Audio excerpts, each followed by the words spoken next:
کربلا، ایک ایسی جنگ جہاں صرف 72 لوگ ہزاروں کے لشکر کے سامنے کھڑے تھے۔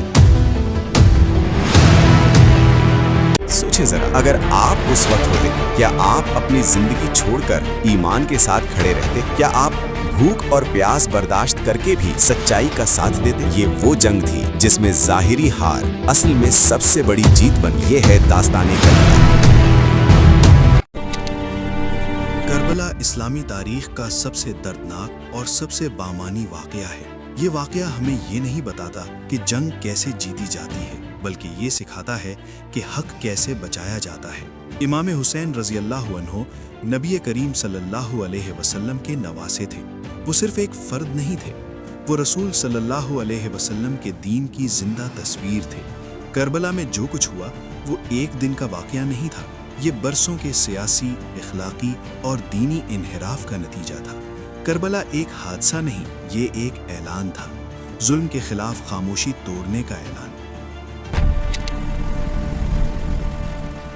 نبی کریم صلی اللہ علیہ وسلم کے وصال کے بعد خلافت ایک امانت تھی، ایک ذمہ داری۔ حضرت ابو بکر، حضرت عمر، حضرت عثمان اور حضرت علی سب نے اس امانت کو عدل کے ساتھ نبھایا۔ لیکن حضرت علی کے دور میں فتنے شدت اختیار کر گئے، امت تقسیم ہونے لگی۔ بالآخر حضرت علی شہید کر دیے گئے۔ ان کے بعد حضرت حسن خلیفہ بنے، لیکن انہوں نے دیکھا کہ مزید جنگ امت کو توڑ دے گی۔ انہوں نے ایک عظیم قربانی دی، انہوں نے خلافت چھوڑ دی اور حضرت معاویہ سے صلح کر لی۔ یہ فیصلہ تاریخ میں صلح حسن کہلایا۔ حضرت معاویہ خلیفہ بنے اور تقریباً 20 سال حکومت کی۔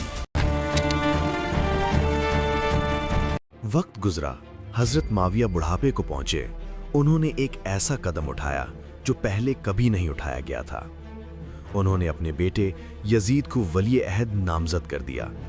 یہ فیصلہ خلافت کو بادشاہت میں بدلنے کی بنیاد تھا۔ یزید کے کردار پر بڑے صحابہ کو اعتراض تھا۔ شراب نوشی، ناانصافی اور دینی حدود کی خلاف ورزی اس کے بارے میں مشہور تھی۔ جب یزید تخت پر بیٹھا تو اس نے سب سے بیعت کا مطالبہ کیا، خاص طور پر امام حسین سے۔ یہ صرف بیعت نہیں تھی، یہ ظلم کو دینی جواز دینے کا مطالبہ تھا، اور حسین اسے قبول نہیں کر سکتے تھے۔ مدینہ کی رات خاموش تھی، لیکن حسین کے دل میں طوفان برپا تھا۔ انہوں نے صاف کہا، میرے جیسا یزید جیسے شخص کی بیعت نہیں کر سکتا۔ یہ انکار سیاسی بغاوت نہیں تھا، یہ اخلاقی اعلان تھا۔ حسین جانتے تھے کہ مدینہ میں رہنا اب محفوظ نہیں۔ وہ اپنے خاندان کے ساتھ مکہ کی طرف روانہ ہو گئے۔ مکہ میں کوفہ سے خطوط آنے لگے، سینکڑوں خطوط، ہزاروں وعدے، آئیے ہم آپ کے ساتھ ہیں۔ حسین نے مسلم بن عقیل کو تحقیق کے لیے بھیجا، لیکن کوفہ کا حال بدل چکا تھا۔ خوف نے لوگوں کو خاموش کر دیا، مسلم شہید کر دیے گئے۔ حسین کو راستے میں یہ خبر ملی، لیکن وہ رکے نہیں، کیونکہ اب واپسی ممکن نہ تھی۔ 2 محرم 61 ہجری، کربلا، ایک سنسان میدان جہاں نہ پانی تھا نہ سایہ۔ یزیدی لشکر نے امام حسین کا راستہ روک لیا۔ چند دنوں میں پانی بند کر دیا گیا۔ خیموں میں بچے تھے، خواتین تھیں، پیاس بڑھتی جا رہی تھی۔ 7 محرم، فرات کا پانی ممنوع کر دیا گیا۔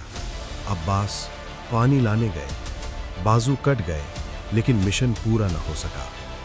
راتیں دعاؤں میں گزری، دن پیاس اور صبر میں۔ 9 محرم کی رات حسین نے کہا، یہ لوگ مجھے چاہتے ہیں، میرے ساتھیوں کو نہیں۔ جو جانا چاہے چلا جائے، لیکن کوئی نہ گیا۔ 10 محرم، سورج آگ برسا رہا تھا۔ ایک ایک کر کے حسین کے ساتھی میدان میں گئے اور شہید ہوتے گئے۔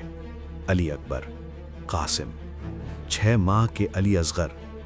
جب علی اصغر کو حسین نے اٹھایا اور پانی مانگا تو جواب میں تیر آیا۔ آخر میں حسین اکیلے رہ گئے۔